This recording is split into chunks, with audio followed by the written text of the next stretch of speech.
blessings all for my life, man. But thank God for the journey, the earnings, the dust to the plus. Yeah. Gratitude is a must. Yeah.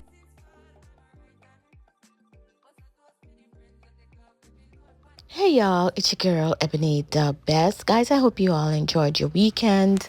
I know I had a long weekend. It was so busy. We got a lot done around the house, prepping for our pool to open it. But anyway, guys, just want to talk to you guys about a couple of things. But before I get started, let me start by saying everything I'm about to say, it's alleged. It's all in my opinion, and it's all for entertainment purposes only. So, guys, you saw Mel today. I think it's this morning she went on a live and she was basically talking about, you know, not having people trying to tell her how she should be reacting or behaving towards her narcissistic husband, ex-husband, let me be clear, ex-husband, right?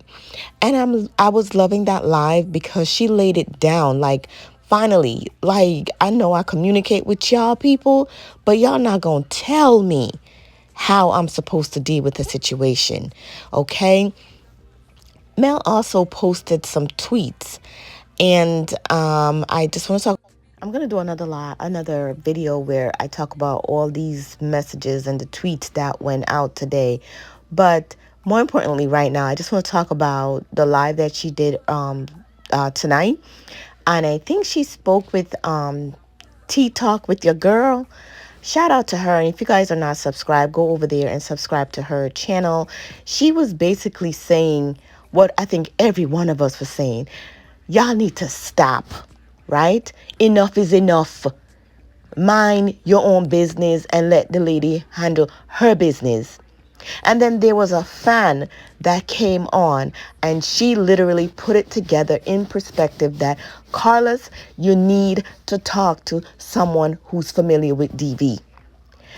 She gave a great point that it's triggering for some people, right? Martell behavior. And Carlos and them think it's funny. But again, I'm going to talk about that in another video. But I want you guys to listen and hear how Mel is now having to have security with her because of her ex-husband who claim millions and millions of times, oh, we have to just learn to move on. Melody, I have moved on. Why are you still bothering me? Y'all remember that tweet that he put out? But let me let you guys listen to these two ladies. Guys, go ahead, like, comment, subscribe, and I'll talk to you again in my next video. We're going to talk about all the messages that we saw with these pick-me girls. Jeez, they're crazy. To do what she got to do for her life. Y'all pick Misha. That's what I call y'all.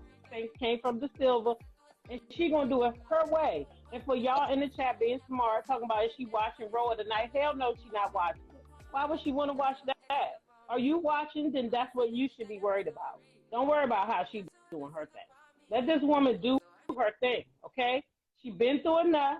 We all seen it. We all watched it. Let's stop faking and pretending that we don't know why she said he couldn't come to the party. Let's not do that. Now, that's how I felt about the show last night. Hey, that part. Hi. Can you hear me? I'm good. I'm good. How are you? I'm doing Sunday. I've had a great time. My family just left and went back home. I'm doing my Sunday chores, cleaning up a little bit. So I saw you popped on. I did that yesterday. Yesterday morning, I got those kids up, honey. We went through clothes, did 5 big bags of stuff we donate in, got closets together, drawers together. We did all that. I won't take you too long. One of the things that I wanted to say is, one, I do enjoy the show. Absolutely, 100%. I enjoy the show. But I have to agree with everybody who's already spoken and talked a little bit about how triggering Martell is on the show. So many of us have experiences with DV. Or if we don't have direct experiences with DV, we know someone who's a survivor of DV. And his behavior is alarming. And it feels as if, I don't know if Carlos is aware, like how dangerous or how quickly something like this can really escalate into sort of like violence. And so I think that's what a lot of us are really concerned about. Like, is he going to escalate at some point to violence? I think you do a really wonderful job, Mel, to be professional. You set your boundaries. Girl, I don't know how you are so polite and kind all the time. I would have wigged out a long time ago and probably got put off that show.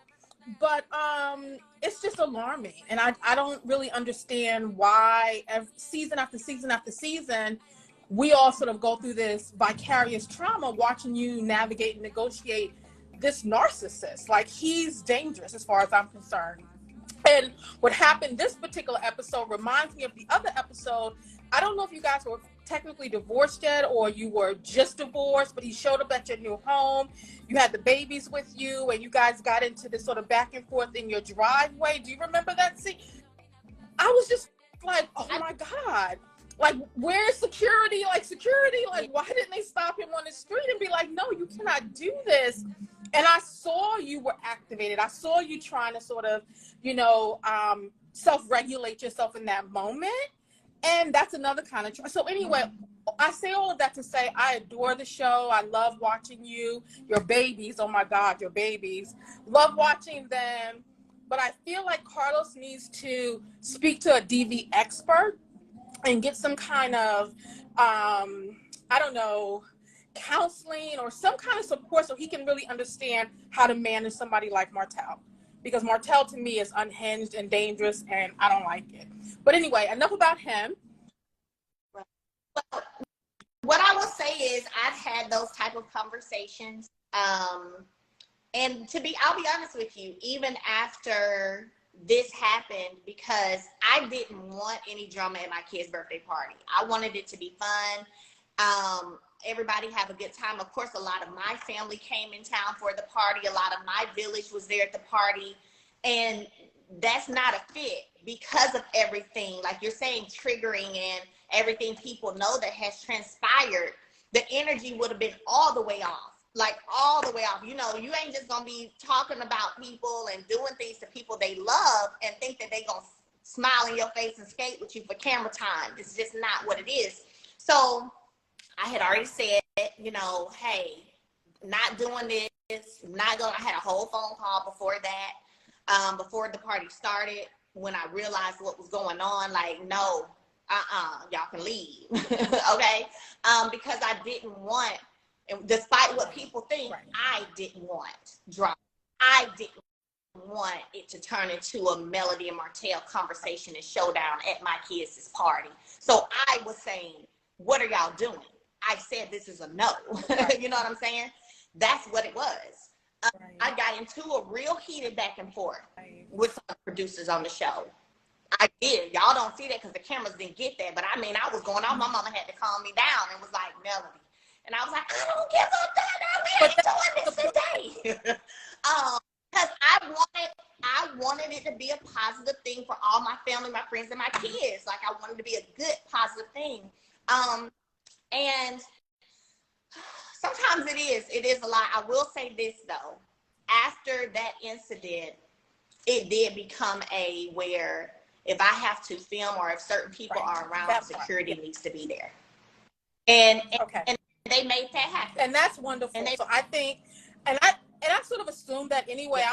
There's so much that we don't see that happens behind the fourth wall. Like, we only see, these little clips. So I assumed that there were all these conversations that you were having with people behind the scenes.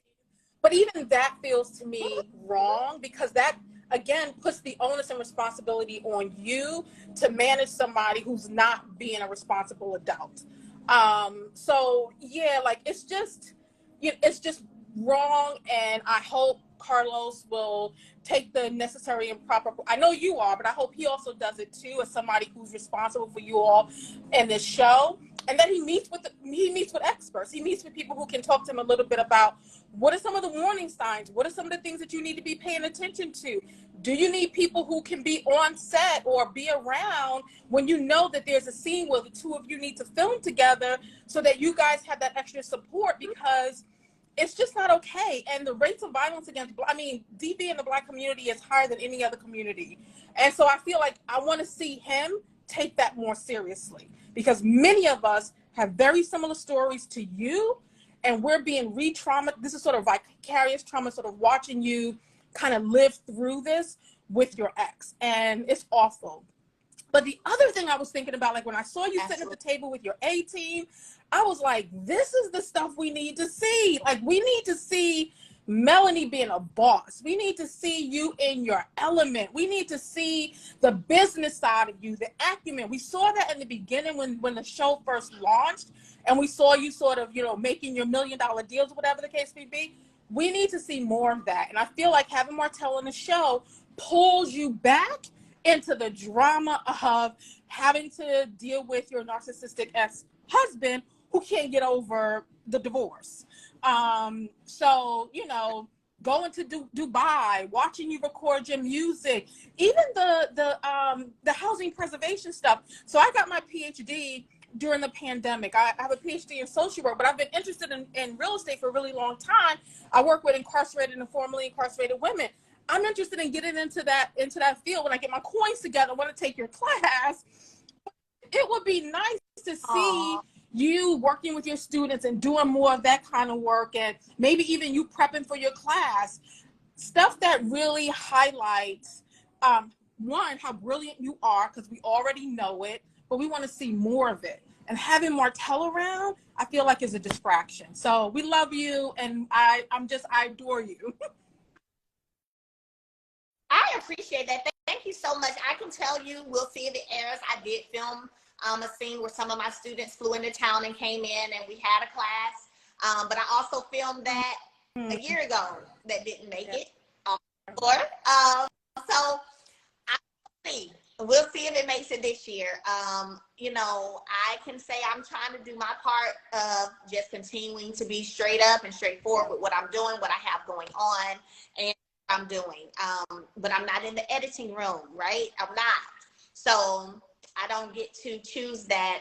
But yeah, like I said, I understand that the show has definitely been a roller coaster, like I said, and it does pull in emotions. And what I want and what I hope for is that the show what I feel like y'all fell in love with, I'll say that in the beginning when Love and Marriage High School came out, was feeling like you were watching a show that was real, that was authentic, right? And if we move away from that, then we lose what people fell in love with. And then that's the issue. I see them talking about my wig, so let me go and fix my wig. They just cutting up on Sunday, girl. Right. They just want to. I'm like, that's nice. All right, thank you.